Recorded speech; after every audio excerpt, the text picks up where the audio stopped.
Hold on tight, because today's case is going to chill you to your bones. This story is one of the most horrific crimes you could imagine. A story of innocence lost and a twisted murderer whose actions shook an entire nation. Buckle up, we're diving deep into the tragic story of 6-year-old Alesha MacPhail and the monster who took her life, Aaron Campbell. Imagine being 6 years old, a carefree child with your whole life ahead of you. Alesha MacPhail was that child. She had her whole future in front of her, filled with hope and dreams. She was loved, cherished, and part of a tight-knit family. But in the summer of 2018, her life was brutally snatched away in the most unimaginable way. But the thing is, it wasn't some random tragedy. No, it was someone from her own neighborhood, someone who'd been living among her family, someone who had a sinister plan all along. Let's rewind for a second. It's July 2018 on the Isle of Bute, off the coast of Scotland. Alesha had been staying with her grandparents, a visit that was supposed to be filled with the joy of summer. But on the night of July 1st, she went to bed in her grandmother's house and never woke up. When she went missing, everyone panicked. You'd expect a search for a child that young to be fast and furious. And it was, but what they found was even worse than anyone could have imagined. It was Aaron Campbell, a 16-year-old local boy, who took Alesha's life. Yeah, you heard that right, a 16-year-old. This wasn't some random stranger who came out of the shadows. Aaron Campbell lived just a few doors down from Alesha's grandparents. They knew him. They trusted him. Little did they know, this boy was harboring a darkness no one could see. Campbell had been watching Alesha for some time. He'd been obsessed with her. And on the night she went missing, he snuck into the house, grabbed Alesha from her bed, and carried her out into the darkness. No one saw it coming, and by the time the search started, it was already too late. Campbell had already taken her into the woods and done the unspeakable. Now, I want you to really let this sink in. Aaron Campbell didn't just kill Alesha. He tortured her. He assaulted her in the most horrific ways imaginable. And the worst part? He showed no remorse. Not even a hint of it. He had no emotion as he told investigators his version of the story.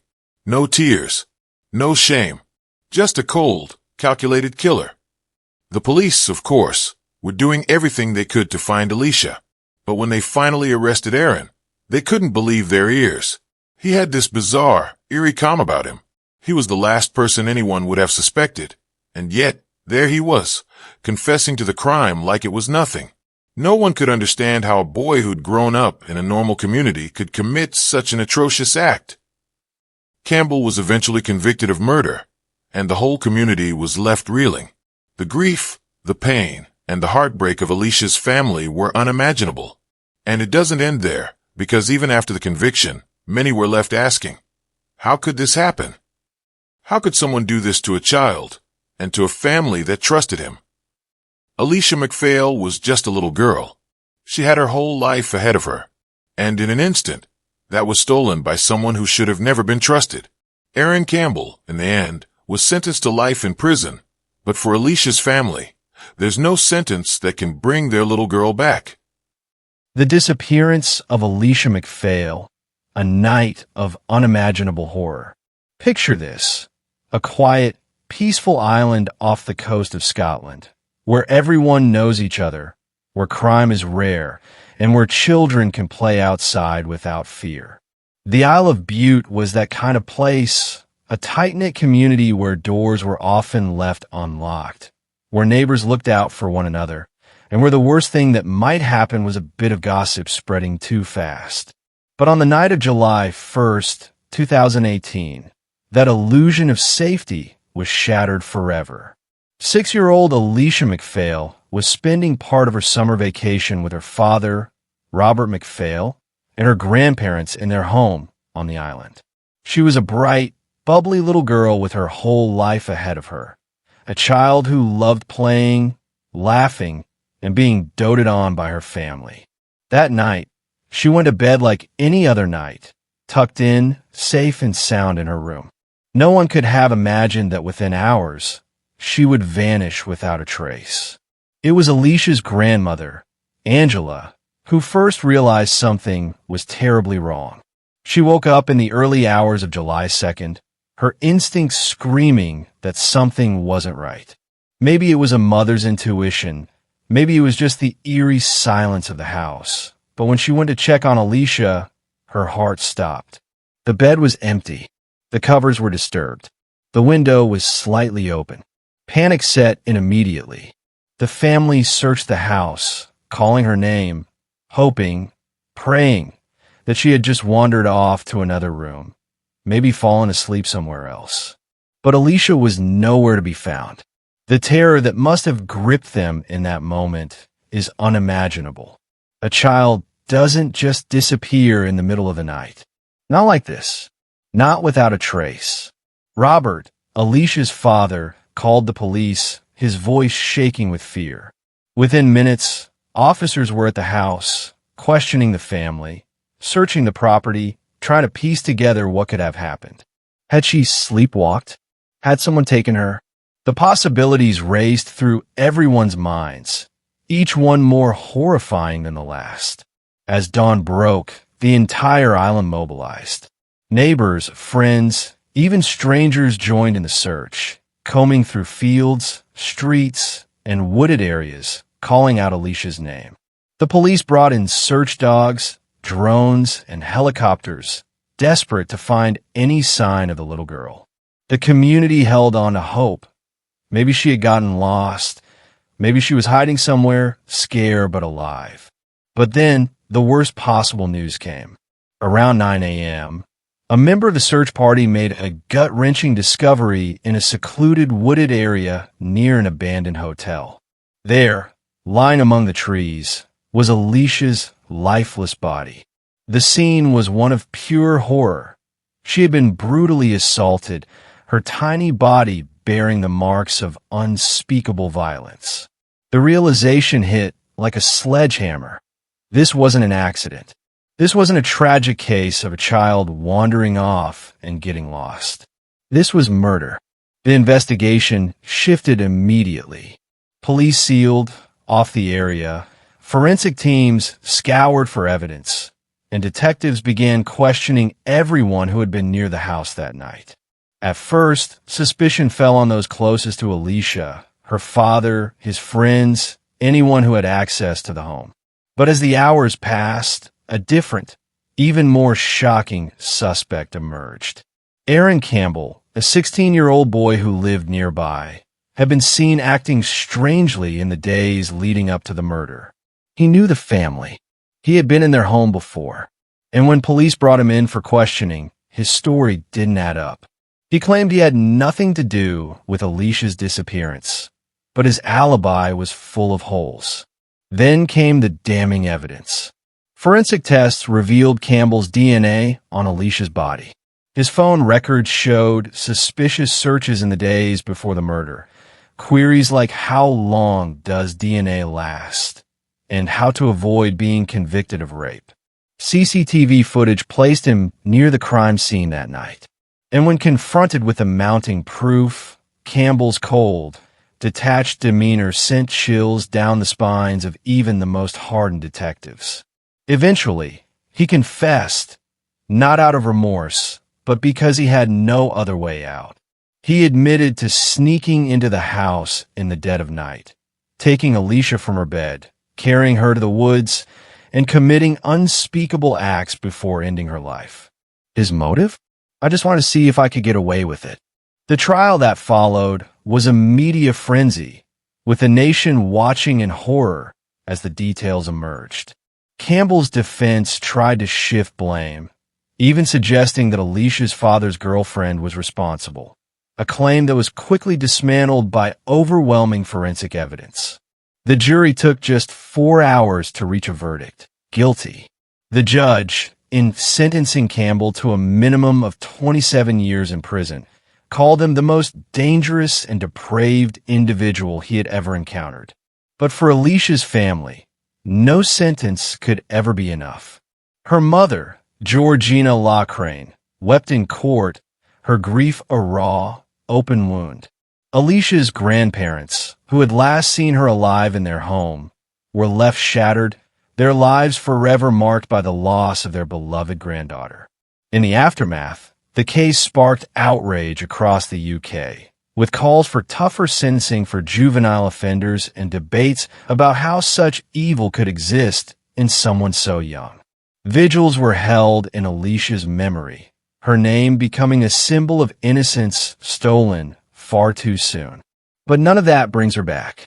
Alesha MacPhail should have grown up. She should have gone to school, made friends, fallen in love, lived a full life. Instead, her story ends in darkness, her memory forever tied to the monster who took her away. And as we tell her story, we remember one chilling truth. Sometimes, evil doesn't come from a stranger in the shadows. Sometimes it's the boy next door.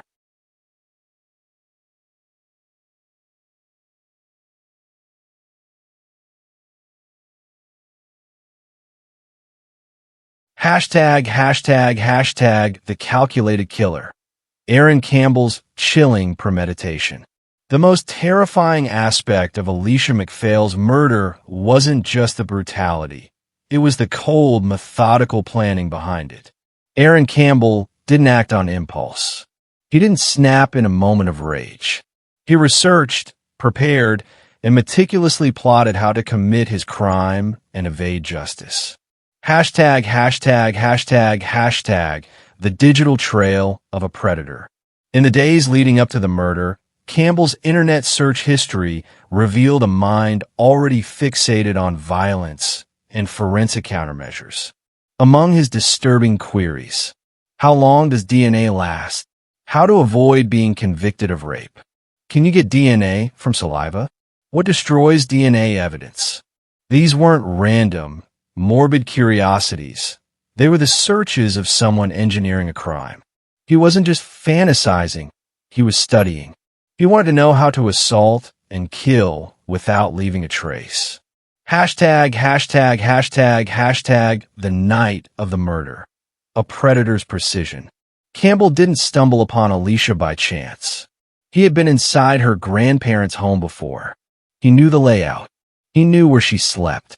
On the night of July 1st, 2018, he waited until the house was silent. Then, like a shadow, he slipped inside. He didn't panic. He didn't hesitate. He moved with purpose straight to Alesha's room, where he snatched the sleeping 6-year-old from her bed. He carried her out into the night, avoiding main roads, sticking to the darkness.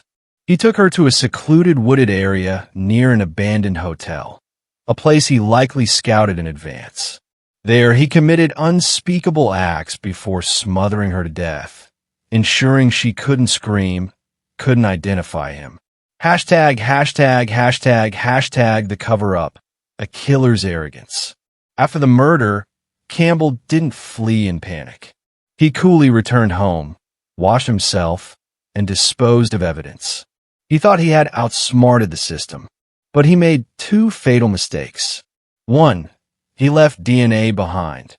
Despite his research, forensic teams found his genetic material on Alesha's body. 2. His phone betrayed him.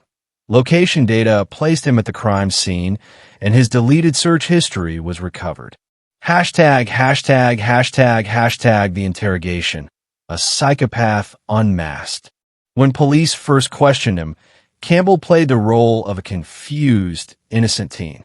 But as detectives confronted him with evidence, his internet searches, his DNA, his phone records, his mask slipped. He didn't break down. He didn't show remorse.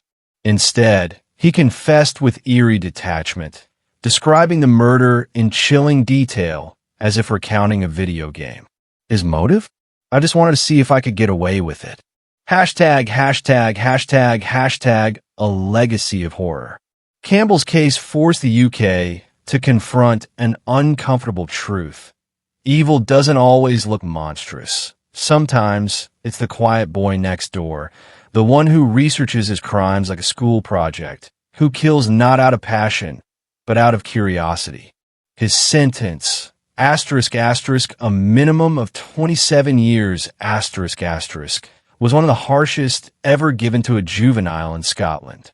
But for Alesha's family, no punishment will ever be enough.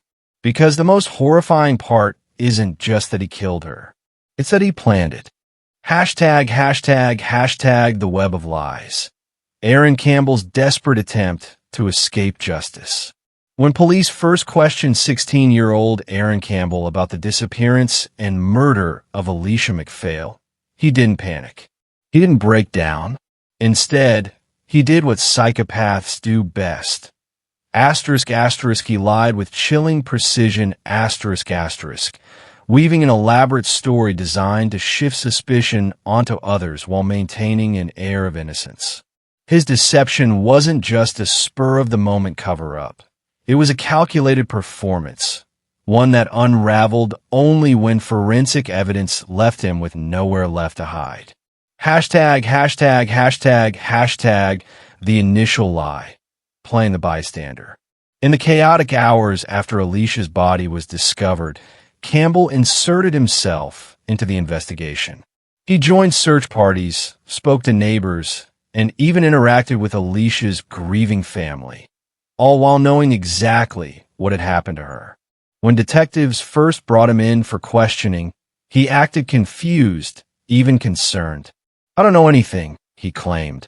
It was at home all night. But police quickly noticed inconsistencies. His alibi, that he had been messaging his girlfriend late into the night, didn't hold up. Phone records showed his device moving near the crime scene around the time of the abduction. When pressed, Campbell didn't sweat, didn't stammer. He simply adjusted his story, refining his lies like a chess player anticipating the next move. #, the second lie. Pointing the finger at innocent people. Realizing his initial story was crumbling, Campbell pivoted to a far more sinister tactic.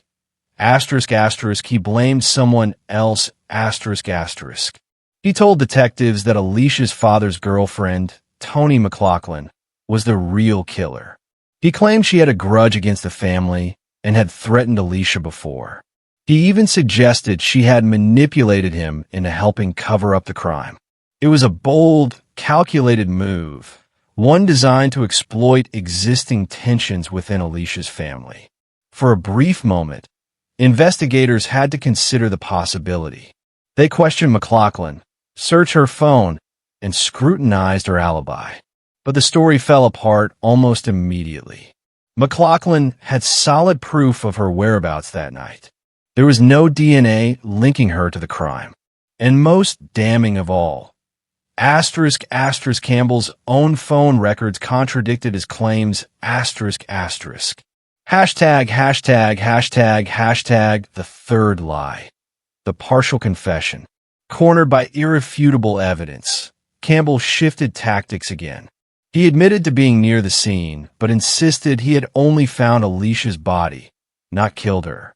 "I saw her lying there, but I panicked and ran," he said, feigning fear. "I didn't want to get in trouble."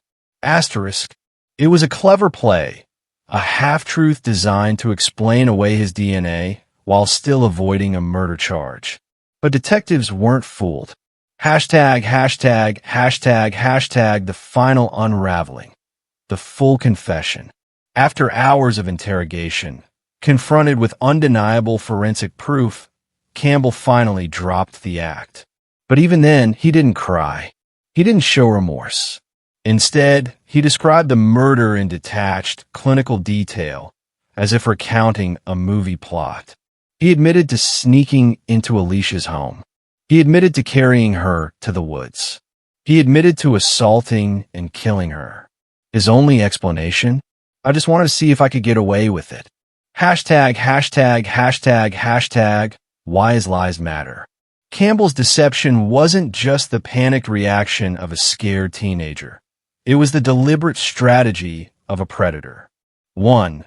He manipulated the investigation. By blaming others, he wasted police resources and inflicted additional pain on Alesha's family. 2. He thought he was smarter than everyone. His confidence in his lies revealed his narcissism. 3. He never showed remorse. Even when caught, he spoke of the murder with eerie calmness. Hashtag the aftermath. A justice system tested. Campbell's lies forced detectives to work twice as hard to secure justice. But in the end, science and persistence broke him. His case remains a haunting example of how evil can hide behind a mask of normalcy, and how, no matter how clever a killer thinks they are, the truth always comes out. For Alesha's family, the knowledge that her murderer spent days pointing fingers, spinning stories, and trying to escape blame only added another layer of horror to an already unimaginable crime. Because the most terrifying part wasn't just that he killed her. It's that he thought he could lie his way out of it. Hashtag the mind of a monster. Aaron Campbell's chilling admission. Asterisk, I just want to see if I could get away with it. Asterisk, these 11 words, spoken without remorse by 16-year-old Aaron Campbell after confessing to the brutal murder of 6-year-old Alesha MacPhail, reveal one of the most disturbing aspects of this case: the complete absence of any recognizable human motive. There is no rage, no revenge, no twisted love. Just an experiment in human cruelty. Hashtag the psychology of a predator. Forensic psychiatrists who evaluated Campbell described him as exhibiting classic psychopathic traits with a particular emphasis on lack of empathy. He viewed Alesha not as a human child, but as an object for his experiment.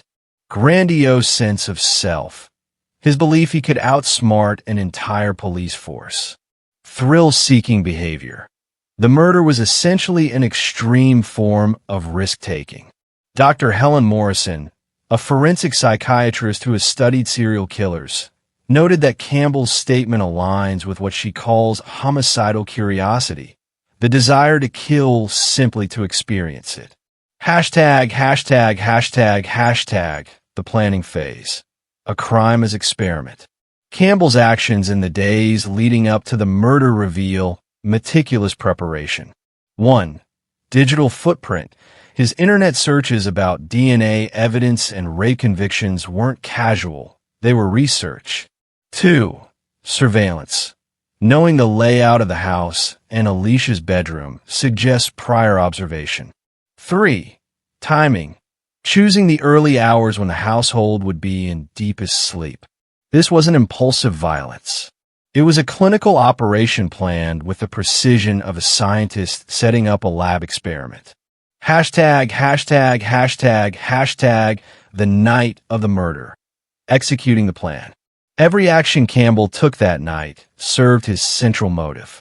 Entering silently, testing his ability to break in undetected. Abducting Alesha, a challenge to see if he could remove her without waking others. Choosing the location, the woods represented a controlled environment for his experiment. Even the sexual assault appears to have been part of the test.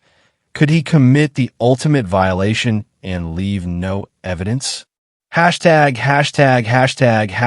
the aftermath, the ultimate test. Campbell's behavior following the murder demonstrates his continued commitment to his original motive. Joining search parties, a perverse test of his acting abilities.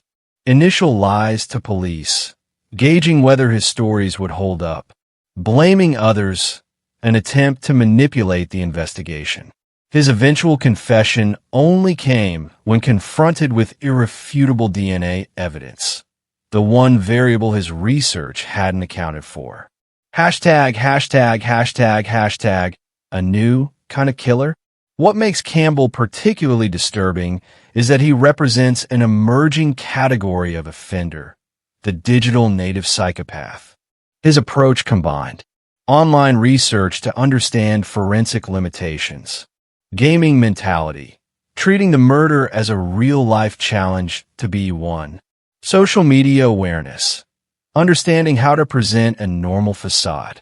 Psychologist Dr. Robert Hare, creator of the psychopathy checklist, noted that while most psychopaths have some emotional motivation, even if twisted, Campbell's pure experimental motive is exceptionally rare and dangerous. Hashtag the implications for society. This case forces us to confront uncomfortable questions. 1. Can we identify such individuals before they act? Campbell showed no obvious warning signs. 2. Is our justice system equipped? His youth complicated sentencing despite the brutality. 3. Does internet access enable such crimes?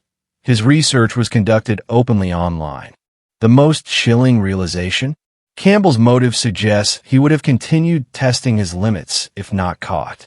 Alesha may have been just the first victim in what could have become a series of escalating experiments. Hashtag the unanswered question. What remains most terrifying is that we may never truly understand why Aaron Campbell needed to know if he could get away with murder. The blankness behind his confession suggests a void where normal human conscience should exist, making him perhaps the most genuinely frightening kind of killer. Not one driven by passion or pathology, but by simple, immoral curiosity. As one detective put it, we can understand jealousy, rage, even twisted love. But how do you protect society against someone who kills just to see if they can? The answer, tragically, is that sometimes we can't until it's too late. Hashtag the irrefutable proof. How forensic science exposed Aaron Campbell. The murder of 6-year-old Alesha MacPhail might have remained an unsolved mystery were it not for the relentless march of forensic science. While Aaron Campbell believed he had committed the perfect crime, modern investigative techniques turned his arrogance against him, building an unassailable case from the very evidence he thought he had controlled. This is how science stripped away his lies and revealed the truth. Hashtag the DNA that couldn't be denied. The most damning evidence came from biological traces left at the crime scene. Forensic experts recovered 1. Campbell's semen from Alesha's body, the most intimate violation becoming the most conclusive proof. 2. Skin cells under Alesha's fingernails, showing her desperate struggle against her attacker. 3. Saliva traces on her skin, matching Campbell's DNA profile. What made this particularly significant was how it contradicted Campbell's internet searches about how long DNA lasts. His misunderstanding of forensic science proved fatal to his defense. Biological evidence persists much longer than he anticipated, especially in cool Scottish weather conditions. The DNA match wasn't just probable, it was mathematically certain. The chances of it belonging to someone else were calculated at 1 in 18 quadrillion, a number so large it essentially means impossible. Hashtag digital footprints, the electronic witness. While Campbell carefully avoided human witnesses, his electronic devices betrayed him. Mobile phone mass data placed his device moving from his home to the crime scene and back during the murder window. Deleted search history recovered by digital forensics teams revealed his premeditation. Step counting data from his smartphone matched the route described in his confession.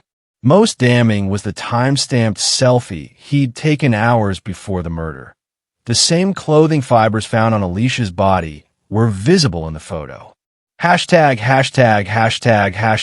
CCTV, the unblinking eye. Rothsey's limited camera network nonetheless captured crucial moments. 1. Campbell's figure carrying a bundle near the murder scene at 2:17 a.m. 2. His return journey alone 47 minutes later. 3. Midnight convenience store footage showing the distinctive shoes later found with Alesha's blood. Digital enhancement revealed the shoes' unique or pattern-matched impressions near the body. Hashtag the forensic timeline. Investigators reconstructed the crime with scientific precision. 23:58. Campbell seen buying snacks at convenience store. 02:03. Phone mask shows his device moving toward Alesha's home. 02:17. CCTV captures figure carrying bundle. 02:47. Disturbed foliage indicates assault occurring. 03:04. Phone pings returning toward Campbell's home. 06:30. Digital pedometer shows unusual morning activity. Evidence disposal. Hashtag the clothes that convicted him. Forensic analysis of Campbell's wardrobe proved devastating. Fibers from his favorite hoodie found on Alesha. Mud patterns on his sneakers matched the crime scene. Bleach stains on jeans indicated attempted cleanup. A single strand of Alesha's hair in his laundry basket. Hashtag the failed cover-up. Campbell's attempts to destroy evidence actually strengthened the case. 1. Bleach nails showed he knew about trace evidence. 2. Internet history deletions demonstrated consciousness of guilt. 3. Burn marks in his garden where clothes may have been destroyed. Each effort to conceal became proof of premeditation. Hashtag the forensic psychologist's verdict. Beyond physical evidence, behavioral analysis sealed the case. Language patterns in his texts matched the killer's profile. Google searches showed escalating violent fantasies. Post-crime behavior matched known offender patterns. Hashtag why the evidence was unbeatable. This case represented a perfect storm of forensic disciplines. 1. Traditional fingerprinting, window entry point. 2. Digital forensics, phone movements. 3. Pathology, time and cause of death. 4. Trace evidence, fibers, soil analysis. 5. DNA phenotyping, predicting appearance from genetic material. Hashtag the legacy for future investigations. Alesha's case demonstrated how even careful killers can't anticipate all forensic angles. New technologies like touch DNA from skin cells, digital breadcrumbs, app data, metadata, environmental DNA, traces from air, water, are making it increasingly impossible to commit the perfect crime. Hashtag the final irony. Campbell's belief in his own superiority became his undoing. His internet searches about forensics actually guided investigators to look for evidence he thought he'd hidden. In the end, science spoke louder than his lies, proving that in the modern world, every criminal leaves behind a trail of invisible evidence. They just don't always know it. When Aaron Campbell was sentenced to a minimum of 27 years in prison for the abduction, rape, and murder of 6-year-old Alesha MacPhail, the courtroom erupted in outrage. The judge's words, that Campbell was the most dangerous and depraved individual he had ever encountered, only deepened the public's fury. How could someone capable of such calculated evil be eligible for release before his 50th birthday? The debate that followed exposed deep flaws in the justice system and left a grieving family questioning whether true justice even existed. The sentencing hearing, a chilling display of indifference. The courtroom on March 21, 2019, was thick with tension. Alesha's family sat clutching photos of their bright-eyed little girl, while Campbell slouched in the dock, showing no emotion. When Judge Lord Matthews delivered the sentence, life imprisonment with a minimum term of 27 years, the reaction was immediate. Alesha's mother, Georgina Lockrane, screamed, "That's not enough," before collapsing in tears. Campbell smirked as he was led away, a final act of cruelty that sealed his reputation as a remorseless psychopath. The judge acknowledged the sentence might seem inadequate, but explained his hands were tied by sentencing guidelines for juveniles. For many, This moment crystallized a painful truth. The law was not built for monsters like Campbell. Why 27 years? The legal loophole that sparked outrage. Campbell's sentence was controversial for several reasons. 1. His age worked in his favor. At 16 years old, Campbell was considered a child under Scottish law, despite the premeditated brutality of his crime. Sentencing guidelines required the judge to consider rehabilitation potential, though psychiatrists deemed Campbell a high-risk psychopathic offender. Precedent for juvenile killers.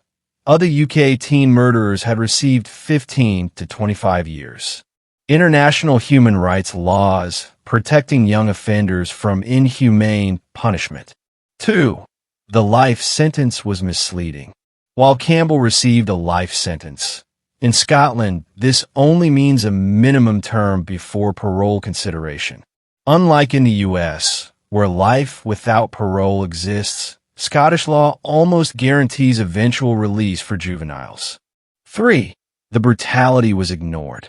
The judge admitted the crime was among the worst ever prosecuted in Scotland, yet the sentence didn't reflect the sexual sadism of the murder, Campbell's total lack of remorse, his boastful confessions to prison staff, public backlash, justice for Alesha. The outcry was immediate and fierce. 1. Media fury. The Scottish Sun ran the headline, 27 years for the devil. BBC Scotland was flooded with complaints that the sentence valorized the killer over the victim. 2. Political fallout. Then Justice Secretary Hamza Yousaf faced demands to reform juvenile sentencing. A petition for whole life tariffs for child killers gained 150,000 signatures. 3. The family's anguish. Alesha's grandfather, Callum MacPhail, spoke for millions when he said, he planned it. He enjoyed it. He'd do it again. And in 27 years, he'll be free to try. Where's the justice in that? Comparative cases. Did Campbell get off easy? Other juvenile killers received harsher sentences for less premeditated crimes. Case age crime sentence.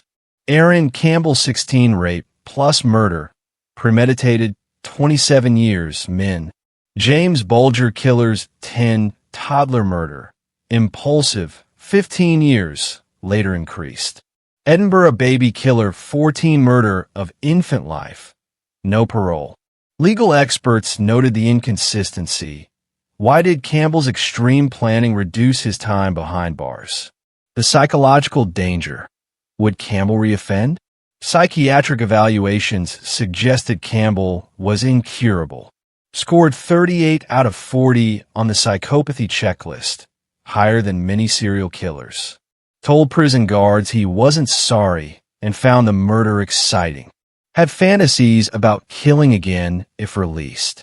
Yet parole board would be forced to consider him in 2046, when he'd be 43 years old, theoretically less risky due to age. The lingering question, was this really justice? As the years pass, the debate hasn't faded. For the sentence, rehabilitation over retribution, the Scottish system's philosophy. Brain development arguments. Teens are impulsive, even if evil. Against the sentence.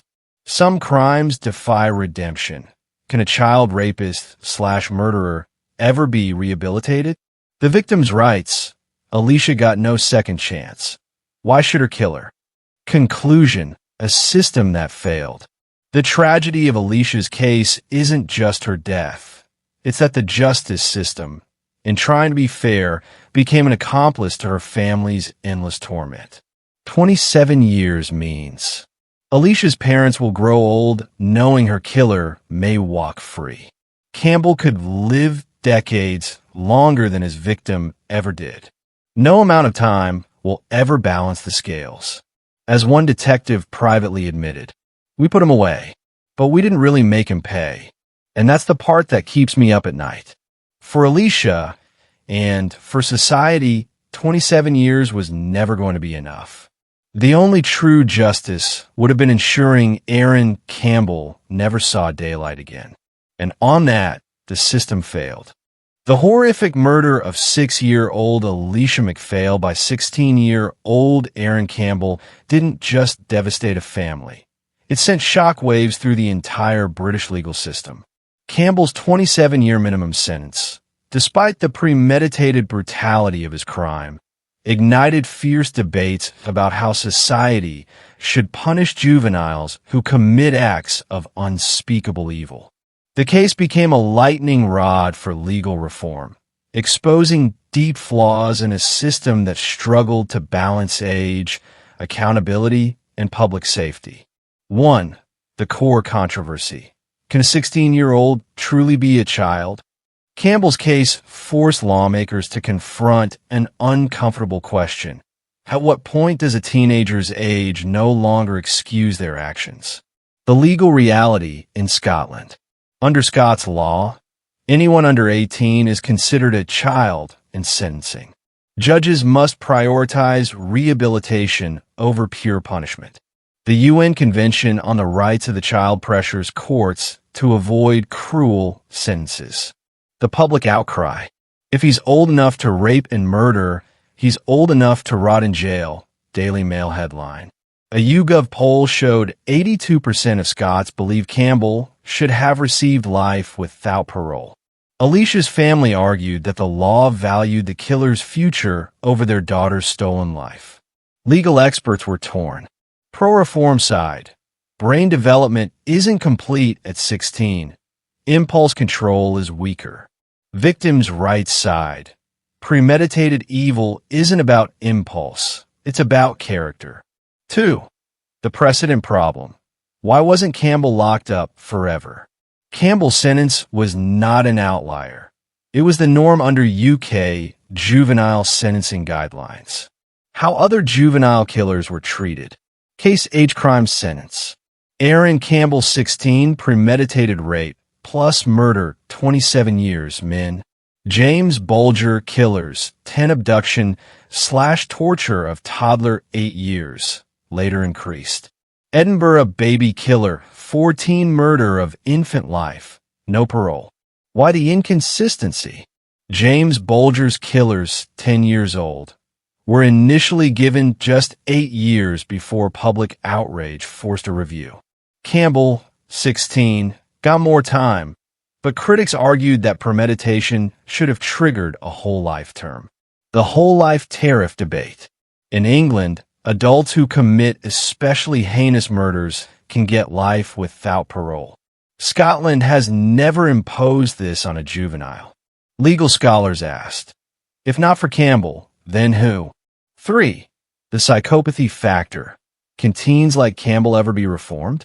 Campbell wasn't just a troubled teen. Psychiatrists diagnosed him as a high-risk psychopath. The psychiatric findings. Scored 38 out of 40 on the Hare psychopathy checklist, higher than many serial killers. 0 remorse. Bragged about the murder in prison. High reoffending risk. Doctors said he'd likely kill again if released. The legal dilemma. If a 16-year-old is incurably psychopathic, should the law still treat him as a child? Can rehabilitation ever work for someone who kills for fun? Campbell's case exposed a glaring loophole. The law assumes all juveniles can change, but science shows psychopathy is often lifelong. 4. The political fallout calls for reform. The backlash was swift and fierce. Public pressure. 150,000 plus signatures on a petition demanding stricter juvenile sentencing. Protests outside Scottish Parliament with signs like Alesha's Law Now. Legal changes proposed. Alesha's Amendment. Allow whole life terms for juveniles in exceptionally sadistic cases. Psychopathy exceptions. Let judges override youth discounts for diagnosed psychopaths. Victim impact weighting. Require courts to weigh victims' age / suffering more heavily. The resistance. Human rights groups pushed back. Barbaric to lock up children forever. Amnesty International. Brain science proves teens aren't fully responsible, justice reform advocates. 5. The unanswered question. What is justice for Alesha? Years later, the debate still rages. The family's anguish.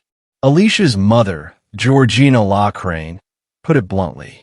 The law cares more about his human rights than my daughter's right to live. The lingering fear. Campbell will be eligible for parole at age 43. If released, he'd be stronger than he was at 16. Smarter about avoiding detection. Still psychopathic. The legacy. Alesha's case didn't just change laws. It changed how society sees juvenile evil. Before Campbell, kids can't be monsters. After Campbell, some can, and the law isn't ready for them. Conclusion. A system at a crossroads. The legal system faced an impossible choice. Uphold juvenile protections and risk freeing a predator. Discard them and risk punishing redeemable youths too harshly. In the end, Campbell's case proved one grim truth. Some crimes defy the law's categories. And until justice finds a way to confront pure evil in a child's body, there will always be another Alesha and another family screaming that 27 years isn't enough.